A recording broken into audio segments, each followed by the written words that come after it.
Hello, this is Edward Ejim Akwara, aka the 1 Minute Diplomat, making this video from the beautiful, scenic city of ABJ, Abuja, Nigeria, right in the center of Africa.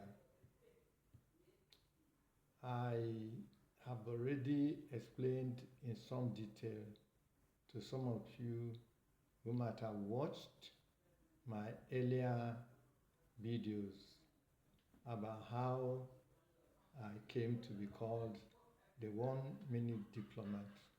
But as a refresher, I will simply state that it is a moniker that I got from the title of my best-selling book of the same title, The 1 Minute Diplomat, which goes in some detail to explain my experiences, first in the Nigerian Foreign Service and in the Nigerian society in general, as I tried to engraft, or can I say, reintegrate myself after my life in the diplomatic service.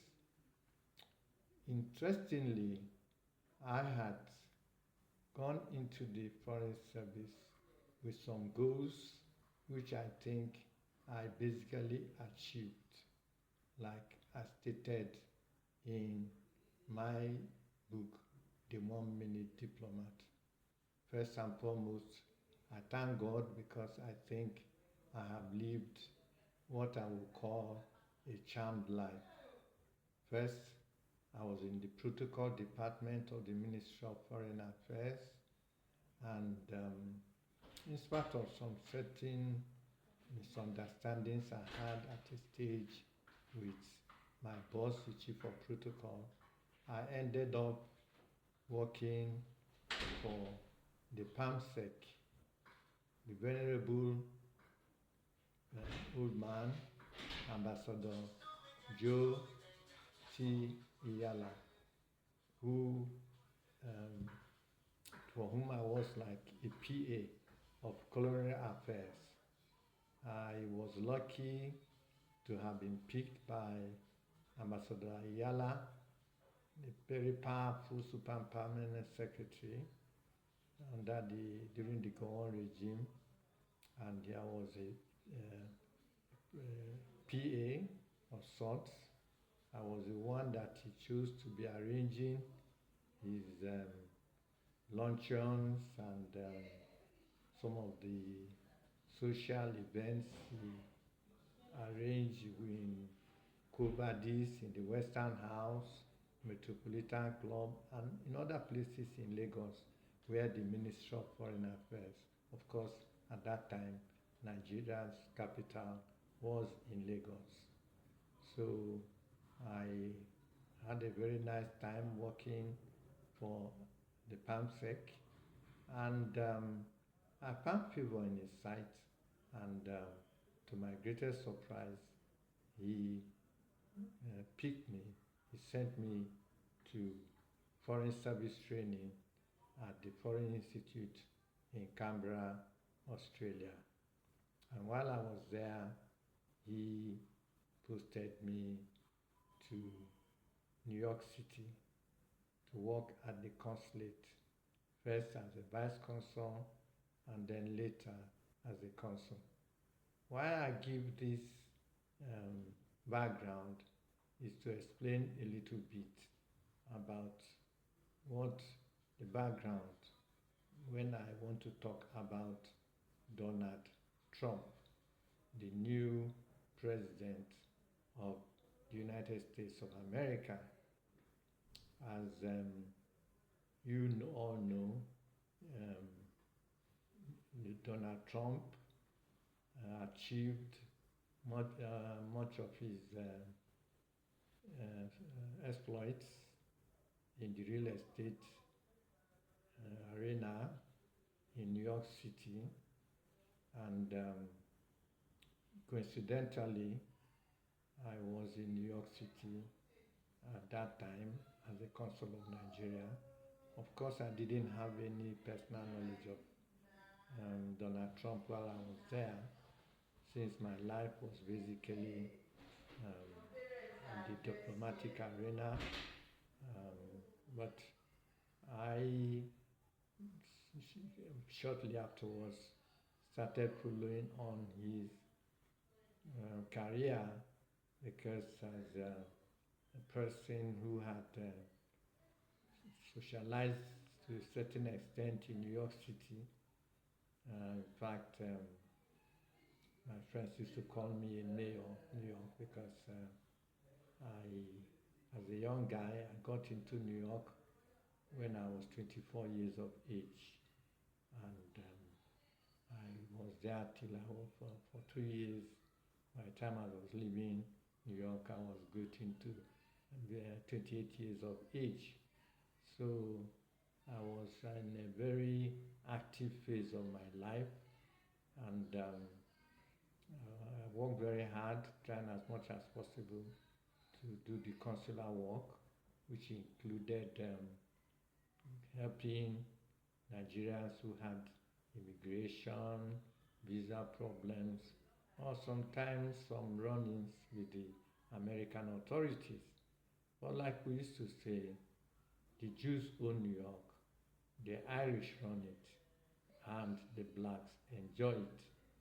So God gave me some ideas on how to help these Nigerians who had challenges with immigration and some other law enforcement agencies.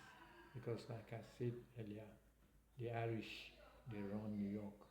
They are the policemen, they are the sanitation workers, they are the fire brigade, they are the correction officers. Most of that work is being done. The cops, they are mainly Irishmen, and traditionally the Irish are, well, can I say famous or infamous for liking their drink. So I used to have a lot of drinks that I could use to sort of ingratiate myself with the immigration officers, and also the correction officers. Basically, as what people know, it's next to impossible to bribe the law enforcement agents, but you can make things a little bit better by giving them small gifts. And since we are usually giving diplomatic duty-free drinks, there's a special shop for duty-free drinks which are imported, and because of the high tariffs, these drinks are not available in the United States, but you can get them within the diplomatic circles. Hennessy, Remy Martin, other beers like Tuborg, Beck's, and so on and so forth. So usually when I went to go and intervene on behalf of Nigerians, I would go with a bottle or two of bourbon and all those drinks, and I had favor with them, and so I was a very effective person. I did my work, I was very effective, and I was able to get these people out of the snafus they were confronted with. So talking about Donald Trump, I am a fan of his, not necessarily because I like some of his policies, but I really believe that he is a patriot, an American patriot. I also consider myself also as a Nigerian patriot. Why do I say so? I had a revelation while I was living in St. Paul, Minneapolis, St. Paul, and Twin Cities, similar to Bukuru Jos, almost the same city, but with a slight demarcation. In fact, if you are not very familiar with the terrain, you won't know when you leave Bukuru to enter Jos and vice versa. Anyway, I was living in Minneapolis, St. Paul. I lived some time in Minneapolis, and subsequently I moved over and I was living in St. Paul. As it happened, I had a dream. I was trying to start another chapter of my life by going to study law. I had sat for my LSAT. I was successful, and I was supposed to go to the University of Nebraska at Lincoln, and I was preparing to move to the University of Nebraska to start this course. And I had this dream, and in this dream, an angelic visitor, which I believe it was, came and told me that I needed to go back to Nigeria, because that is where I would be able to fulfill my destiny in grand style. So I came back to Nigeria, and I was fortunate. One or two people gave me a helping hand out of this. Who was a King's College classmate, helped me with a job at the Ministry of Communication. Subsequently, Lieutenant Colonel then, as it was, Lawrence Onoja. Of course, she retired as a general and military governor. He helped me, gave me some jobs, to which I'm very grateful, and others. Sam Makama gave us a job at Population Commission. I was fortunate. I had some of these great guys who gave me a helping hand. But I went back to the United States shortly afterwards for other personal reasons. The Americans were kind enough to give me 4 years multiple entry visa to the United States. 4 years multiple entry visa to the United States. But because of this divine prompting, like I said, I decided that I was going to stay in Nigeria and do my own little bit to,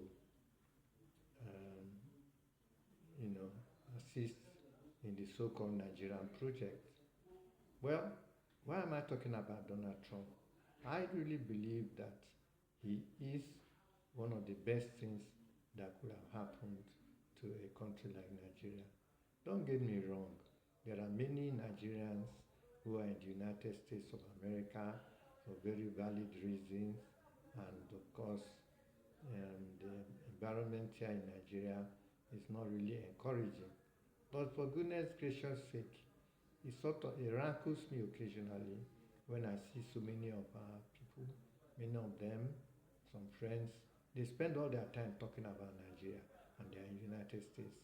And the question I always ask is, if you love Nigeria so much, or you are so interested in what is happening in Nigeria, every day you post on Nigeria, every day we say this thing happened and that thing happened, why don't you the heck come to Nigeria and live here so that we know that you are experiencing what we are experiencing?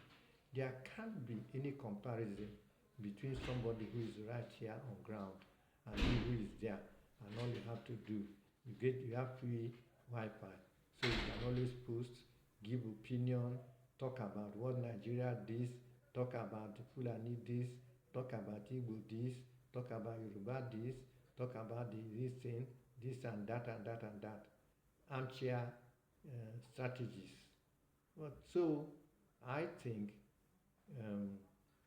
Donald Trump coming to power is going to shake up things, and some of these people need to come home and help to get Nigeria to move forward. America is great today because some people want to make it great.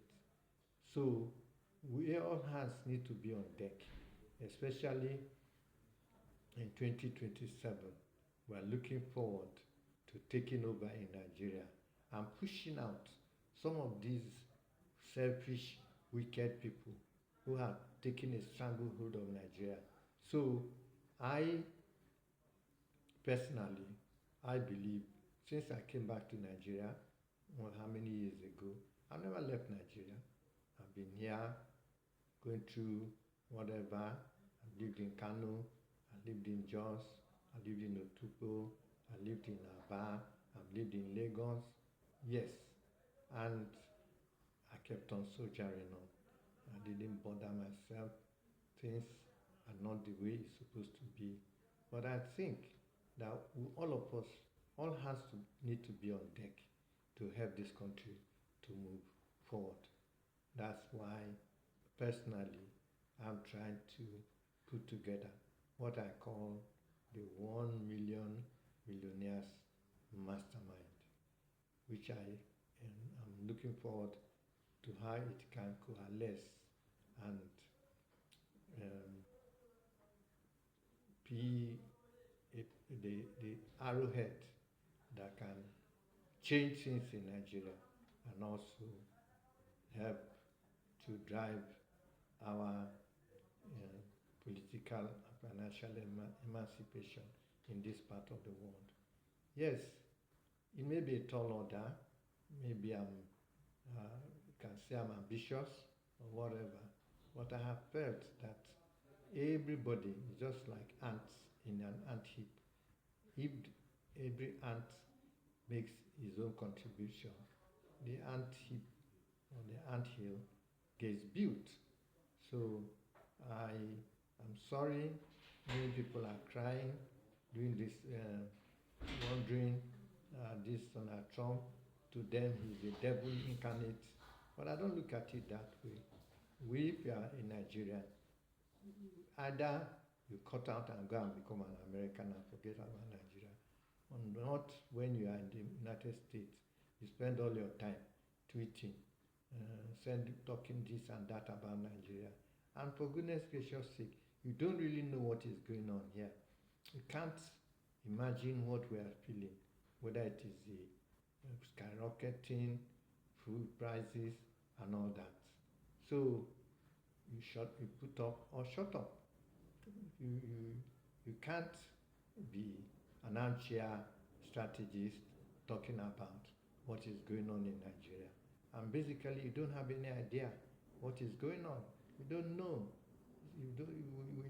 So I believe that Donald Trump is doing a house cleaning, which will make many Nigerians sit up and come on board to help us so that we can be able to move Nigeria. I believe that every disappointment is a blessing. Yes, we may want to go to the United States and all that, but United States was built by the Americans. Of course, the slavery is there and some other things, but we Nigerians are the ones to build Nigeria. Thank you.